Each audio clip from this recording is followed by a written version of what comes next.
அனைவருக்கும் இனிய காலை வணக்கம்.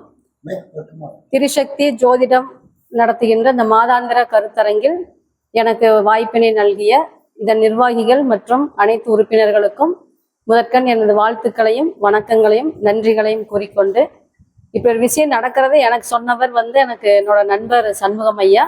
அவருக்கு இந்த நேரத்தில் நான் நன்றி சொல்லிக்கிறேன். இன்னைக்கு பேசணும்னு சொன்னோடனே நான் சரி இன்னைக்கு மங்களக்காரனாகிய செவ்வாயை பற்றி பேசலான்னு இருக்கிறேன். ஏன்னா வாழ்க்கையில சகோதரம் கணவர் இந்த ரெண்டு கேரக்டருக்கு உண்டான கிரகம்னு பார்த்தா செவ்வாய் தான். அதே மாதிரி சொத்து வண்டி வாகனம் இயந்திரம் இது எல்லாத்துக்கும் காரகம் செவ்வாய் தான். இன்னைக்கு உலகத்துல பூமி பிரச்சனைனாலதான் நிறைய வார்கள் கூட நடந்துட்டு இருக்குது. அப்ப அதற்கு காரணமா இருக்கக்கூடிய அந்த செவ்வாயை பத்தி சில தகவல்கள் இன்னைக்கு நம்ம டிஸ்கஸ் பண்ணலாம். செவ்வாய் அப்படிங்கிறதே ஆரம்பத்துல நம்ம பூமியிலிருந்து பிரிஞ்சு போன ஒரு கிரகம்னு தான் சயின்டிஸ்டே இப்போ ஆராய்ச்சி எடுத்துட்டு இருக்காங்க. அதனால அது கூமகன் அப்படிங்கிற பேரு கூட இருக்குது. அப்ப செவ்வாய் அப்படிங்கிற கிரகத்துல நம்ம மனிதர்கள் வாழக்கூடிய அமைப்பு இருக்குது அப்படின்னு இப்ப ஆராய்ச்சிக்கு எடுத்துட்டு இருக்காங்க. நம்மளும் போகதான் போறோம் விரைவில். அப்ப அந்த செவ்வாய் கிரகம் அப்படிங்கிறது சிவப்பு தன்மையானது. அது நமக்கு ஒரு தைரியத்தையும், ஒரு காரக ரீதியா ஜோதிட ரீதியா நமக்கு செவ்வாய் அப்படிங்கிறது ஒரு தைரியத்தையும் தன்னம்பிக்கையும், ஒரு போர் வீரன் எப்படி இருப்பாரோ அதுக்குண்டான அந்த வலிமையான உடல் கட்டமைப்பு, அந்த ஆரோக்கியம் இதெல்லாமே கொடுக்கக்கூடிய கிரகம்னு பார்த்தோம்னா செவ்வாய் தான். அப்ப அந்த செவ்வாய் ஒருத்தர் நல்லா இருந்தா தான் ஒரு ஆரோக்கியமான உடல் அமைப்பு, அடுத்தது எந்த ஒரு விஷயமானாலும் ஒரு தைரியமா செயல்படக்கூடிய அமைப்பு அந்த செவ்வாய் தான் கொடுக்க போகுது. அப்போ ஒரு ஜாதகத்துல செவ்வாய் எந்த மாதிரி அமைப்புகள் இருந்தா எப்படி பலன் கொடுக்கும் அப்படிங்கிறத இன்னைக்கு பார்க்கலாம். இப்ப செவ்வாய் தனியா இருக்குது அப்படின்னா, இப்ப சரலக்னம் ஸ்திர லக்னம் இந்த ரெண்டுத்துக்கும் ருச்சக யோகம் அப்படிங்கிற ஒரு விஷயத்த கொடுக்கும். சரலக்னமா இருந்துச்சுன்னா ஸ்திர லக்னத்துக்காரங்களுக்கும் கேந்திரத்துல செவ்வாய் அமைஞ்சிருந்தது அப்படின்னா அது ருச்சக யோகம்னு பேரு. அந்த ருச்சக யோகம் இருக்கிறவங்களுக்கு வாழ்க்கையில சொத்து பத்துக்கள், தொழில், அரசு சம்பந்தப்பட்ட அனுகூலங்கள் எல்லாமே சிறப்பா அமையும் அப்படிங்கிறது மூல நூல்கள்ல கூறப்பட்ட ஒன்று. அந்த வகையில இப்ப மேஷ லக்னம் அப்படின்னு எடுத்துட்டோம்னா செவ்வாய் 10ல அது திக்பலத்தோட செவ்வாய் உச்சபலத்தோட இருக்கும்போது அவங்களுக்கு கண்டிப்பா வாழ்க்கையில சகோதரம் அப்படிங்கிறது உறுதுணையா இருக்கும். அதே மாதிரி சொத்து பத்துக்கள் அப்படிங்கிற விஷயம் அவங்களுக்கு வாழ்நாள்ல உறுதுணையா இருக்கும் அப்படிங்கிறது ஒரு நிதர்சனமான உண்மை. அடுத்தது செவ்வாய் ஒவ்வொரு கிரகத்தோட சேர்ந்து இருக்குது அப்படின்னா எந்த மாதிரி பலன்கள் அப்படின்னு பார்க்கலாம். செவ்வாய் சூரியனோட சேர்ந்தது அப்படின்னா ஆதித்ய மங்கள யோகம் அப்படின்னு பேரு. அப்ப அவங்க எந்த விஷயம் எடுத்தாலும் ஒரு தலைமையேற்று நடத்தக்கூடிய கெப்பாசிட்டி இருப்பாங்க. அதாவது போர்படை தளபதின்னு சொல்லக்கூடிய கேரக்டர் இந்த சூரியன் செவ்வாய் இணைவு இருக்கிறவங்க இருக்கும். ஒரு விஷயம்னா அவங்கதான் இறங்கி முன்னாடி இருந்து செய்வாங்க அப்படின்னு எடுத்துக்கலாம். விவேகானந்தர் 100 இளைஞர்களை தாருங்கள் இந்தியாவை மாத்தி தரேன்னு சொன்னார் இல்லையா? அப்ப இந்த சூரியன் செவ்வாய் இணைவு இருக்கிற இளைஞர்கள் இருந்தா தான் நமக்கு செயல் அப்படிங்கிற விஷயமே நடக்கும். ஏன்னா உலகத்திலேயே மிகச்சிறந்த சொல் செயல் அப்படின்னு சொல்றாங்க. அப்ப அந்த செயல்படக்கூடிய தன்மை நல்லா இருக்கணும், ஒரு வேகமா ஒரு விஷயத்த செய்யணும் அப்படின்னா அந்த செவ்வாயும் சூரியன் இருந்துச்சுன்னா அவங்க ஒரு விஷயத்த வழி நடத்தக்கூடிய ஆற்றல் கூட பெறுவாங்க. அப்ப அந்த சூரியன் செவ்வாய் ஒருத்தருக்கு இருக்குது அப்படின்னா அரசு துறை சார்ந்த விஷயங்களும் அவங்களுக்கு சக்சஸ் ஆகும். ஒரு அரசு வேலைக்கு போறதாகட்டும், இல்ல மற்ற கட்சிகள்ல ஒரு விஷயத்துல முன்னணியில் இருக்கக்கூடிய அமைப்பாகட்டும், இது எல்லாமே சூரியன் செவ்வாய் அமைப்பு இருக்கிறவங்களுக்கு சீக்கிரமாவே கைகூடி. ஏன்னா அவங்க அந்த முயற்சி எடுப்பாங்க. அந்த தயக்கம்ன்றது அவங்களுக்கு வாழ்க்கையில் இருக்காது. அப்ப சூரியன் செவ்வாய் இருக்கிறவங்க தைரியமா ஒரு அரசு சார்ந்த விஷயத்திலயும் சரி, ஒரு சொசைட்டில பல விஷயங்களும் முன்னெடுத்து செய்யக்கூடிய அமைப்புக்கு இருப்பாங்க. சில வீட்டுல கூட புலம்புவாங்க, ஜாதகம் பார்க்க வர்றவங்க வீட்டுல எந்த வேலையும் செய்யறதுல ஊருக்குன்னா ஓடி போய் செஞ்சுட்டு இருக்கிற. அப்ப அவங்களுக்கு எல்லாமே கண்டிப்பா இந்த சூரியன் செவ்வாய் அமைப்பு இருக்குதுங்க. அப்ப ஒரு தம்பி ஜாதகம் ரிஷப லக்னம் 7ல சூரியன் செவ்வாய் இருக்குது.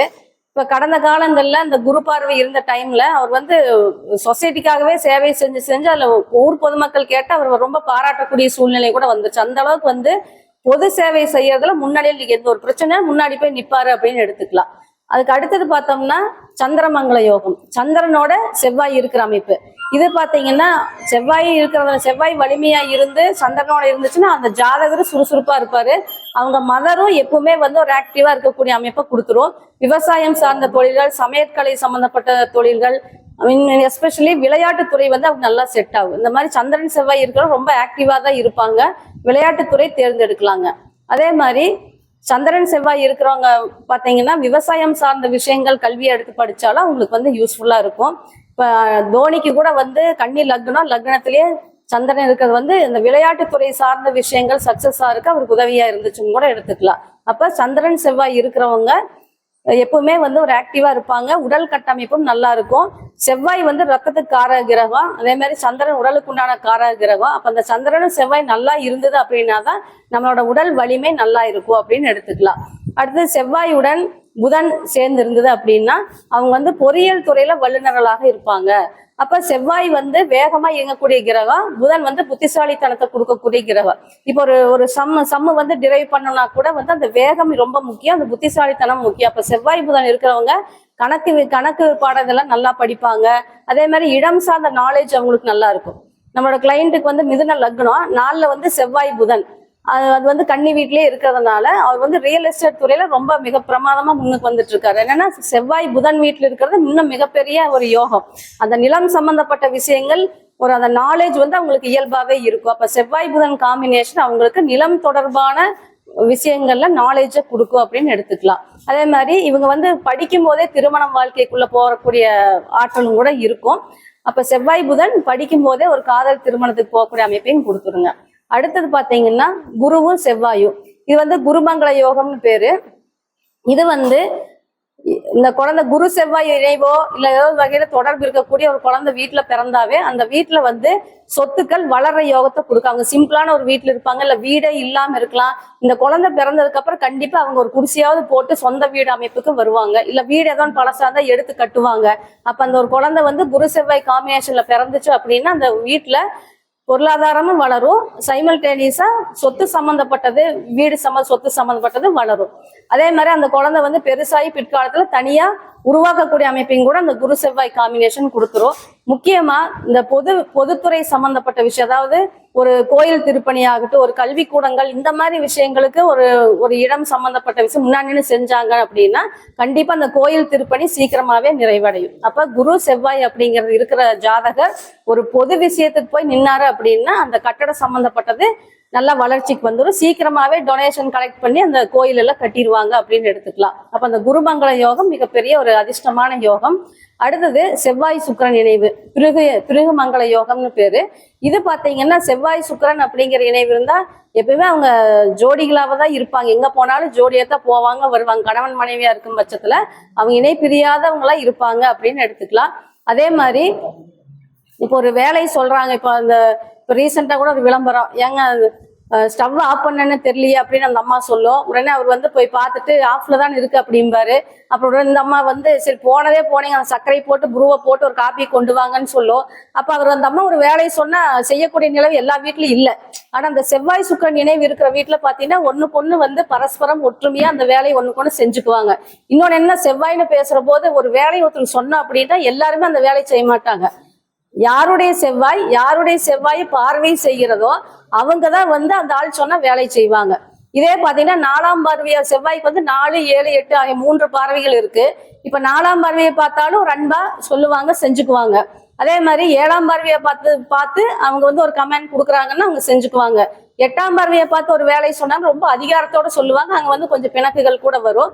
அப்ப வந்து அந்த செவ்வாய் இன்னொருத்தோட செவ்வாயை பார்வையை செஞ்சது அப்படின்னா அவங்க சொல்ற வேலையை செய்வாங்க. இப்ப சிலர் வந்து சொல்லுவாங்க, என் பையன் சொன்னபடியே கேட்கறது இல்ல, ஒரு வேலை சொன்னா செய்ய மாட்டேங்கிறான்.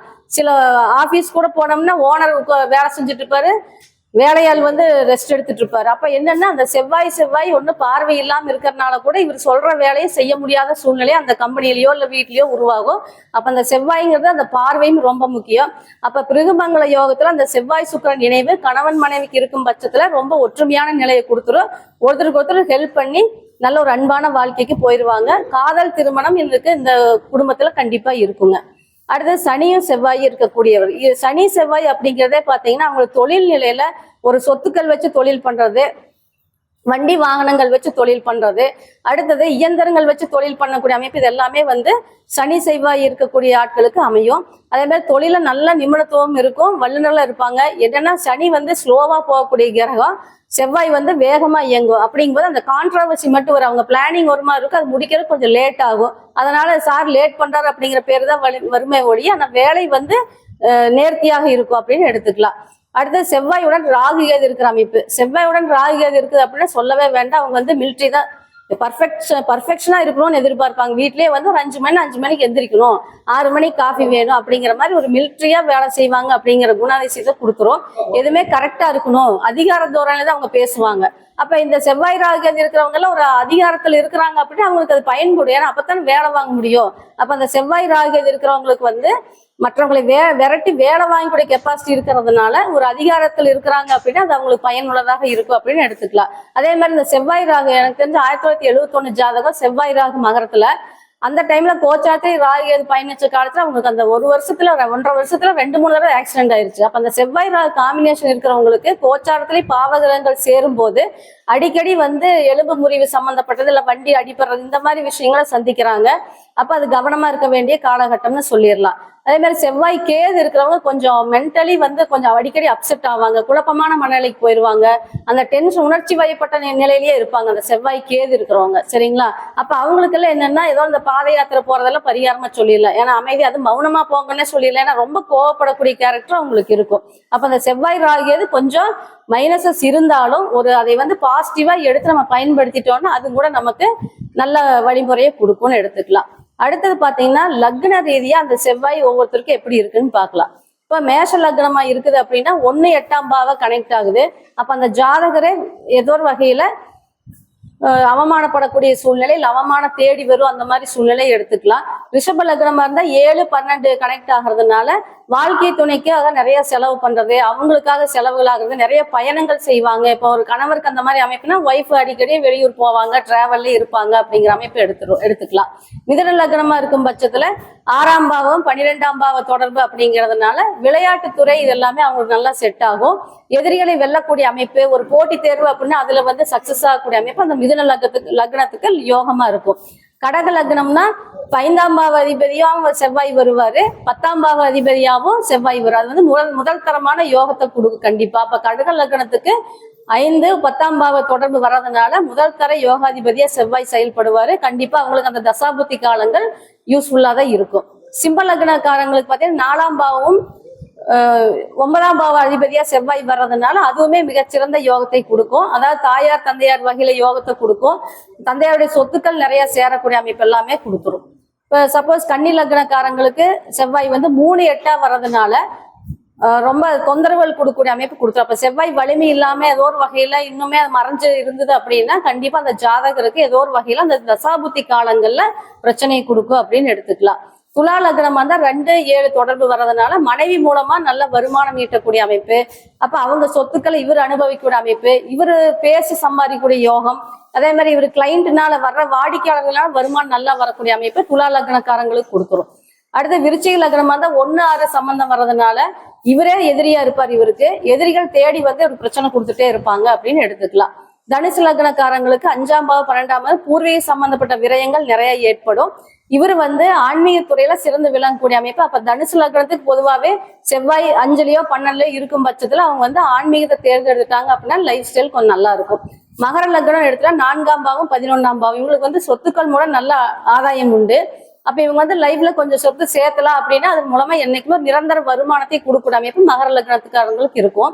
இப்ப கும்பலக்னம் அப்படின்னா 3-10 தொடர்பு வர்றதுனால ஒரு பேச்சின் மூலமா ஒரு மீடியா மூலமா அவங்களுக்கு நல்ல தொழில் அமையிறது, அதன் மூலமா வருமானம் வர்றது, பெருசா உழைப்பு இல்லாம மீடியா மூலம் ஒரு எழுத்தாளராவோ ஒரு பேச்சாளராவோ இருந்து வருமானம் வரக்கூடிய அமைப்பு அந்த 3-10 கனெக்டிவிட்டி கொடுத்துருங்க. அடுத்து மீன லக்னமா இருந்தது அப்படின்னா ஒரு டீச்சிங் 9-2 தொடர்பு வர்றதுனால அவர் வந்து ஒரு ப்ரொஃபஷன் வந்து டீச்சிங் லைன் எடுத்துட்டாங்கன்னா கண்டிப்பா நல்ல ஆதாயமாக இருக்கும். அதே மாதிரி கலைத்துறை எடுத்துக்கலாம், பேச்சுத்துறை எடுத்துக்கலாம். அப்போ 9-2ங்கிறது பெருசா முதலீடு உழைப்பு இல்லாம ஒரு வருமானம் வரக்கூடிய அமைப்பு. அப்ப மீன லக்னத்துக்கும் அது ரொம்ப ஆதாயத்தை கொடுக்கும். சரி, இப்ப வந்து பார்வைகள் பார்த்துட்டோம், இது கிரக சேர்க்கையும் பார்த்துட்டோம், லக்ன ரீதியா எப்படி யோகங்கள்னு பார்த்துட்டோம். அடுத்தது இப்ப செவ்வாய் ஒருத்தருக்கு வந்து மகரத்துல உச்சமாவே இருக்குது, குரு வந்து கடகத்துல உச்சமாவே இருக்குது அப்படிங்கிற பட்சத்துல அவங்க ரொம்ப வந்து தலைக்கணம் பிடிச்சவங்களா இருப்பாங்க. ரொம்ப நான் சொல்றதா கரெக்ட் அப்படிங்கிற ஒரு அமைப்பு அவங்களுக்கு இயல்பாவே இருக்கும். அப்ப நான் சொல்றதா கரெக்டுங்க நினைக்கும் போது அங்க கொஞ்சம் பிணக்குகள் கூட வரும். ஏன்னா கிரகங்கள் வலிமையா இருக்கிறது என்னன்னா மத்தவங்களுக்கு அடிப்பணியாத குணத்தை கொடுத்துரும். அப்படிங்கும்போது அந்த குடும்பத்துல ஆகட்டும் சொசைட்டில நான் தான் பெருசுங்கும் போது கொஞ்சம் பிரச்சனைகள் வரக்கூடிய அமைப்பு கொடுத்துரும். இன்னொன்னு என்னன்னா, இப்போ செவ்வாய் வந்து நீசமா இருக்க ஒருத்தருக்கு, நம்ம கிளைண்ட் வந்து சிம்ம லக்னம், லக்னத்திலே சூரியன், சுக்கிரன், புதன் எல்லாம் இருக்கு. இது மிகச்சிறந்த யோகம் தான். ஆனா 7ஆம் பாவாதிபதி சனி வந்து 9ல நீசமா இருக்கும். அதே மாதிரி 4, 9 பாவத்துக்கு உண்டான அதிபதி செவ்வாய் வந்து 12ல நீசமாயிருச்சு அந்த பொண்ணுக்கு. இதுல பாத்தீங்கன்னா அந்த கணவர் ஸ்தானத்தை குறிக்கக்கூடிய செவ்வாயும் நீசமாயிருது. கணவருக்குண்டான பாவகம் 7ஆம் பாவம், அந்த சனியும் வந்து 9ஆம் பாவத்தில் நீசமாயிருச்சு. அப்ப வந்து கணவர் வந்து இவருக்கு கீழே தான் இருக்கணும். மீன்ஸ் இந்த அம்மா நல்ல வருமானத்தோடு இருக்குது, கணவர் வந்து வருமானம் அதை விட குறைவாத்தான் இருக்கு. அதே மாதிரி சொத்து பத்து எது எடுத்தாலும் அந்த பொண்ணை விட ஒரு படி கீழே தான் அந்த கணவர் இருக்கக்கூடிய சூழல். அதனால வந்து திருமண வாழ்க்கையில ரொம்ப பிரச்சனை இல்லை. இதே வந்து அந்த பொண்ணோட டாமினேஷனா இருந்தது அப்படின்னா கண்டிப்பா அந்த திருமண வாழ்க்கையில பிரச்சனை கொடுத்துடும். ஆக நம்ம வாழ்க்கையை நடத்துறதுக்கு செவ்வாயும் மிகப்பெரிய பங்கு வகிக்குது. ஏன்னா சொத்துக்கள் இல்லாம நம்ம இல்லை. ஒரு பெண்களுக்கு முக்கியமா கணவருக்கு ஸ்தானம், அடுத்து சகோதர ஸ்தானம், இதெல்லாம் ரொம்ப முக்கியம். அப்ப அந்த அவங்க ஜாதகத்துல செவ்வாய் எந்த நிலைமையில இருக்குதோ அந்த நிலைமைக்கு ஏற்ப நம்ம அதை சரி பண்ணி நம்ம வாழ்ந்துக்கணும். சப்போஸ் அது மைனஸா இருக்குது அப்படின்னா மிகச்சிறந்த வழிபாடு எடுத்தா முருகர் வழிபாடு தான். தொடர்ந்து ஒரு செவ்வாய் வெள்ளிக்கிழமை முருகர் கோயிலுக்கு போய் செவ்வரளி மாலை இட்டு வழிபாடு செஞ்சுட்டு வந்தோம்னா கண்டிப்பா அந்த செவ்வாயினால வரக்கூடிய பாதகங்கள் நீங்கி வளமான வாழ்க்கைக்கு செல்லலாம் என்று கூறி இந்த வாய்ப்பினை நல்கிய அனைவருக்கும் எனது நன்றிகளை பாராட்டி விடைபெறுகிறேன். நன்றி, வணக்கம்.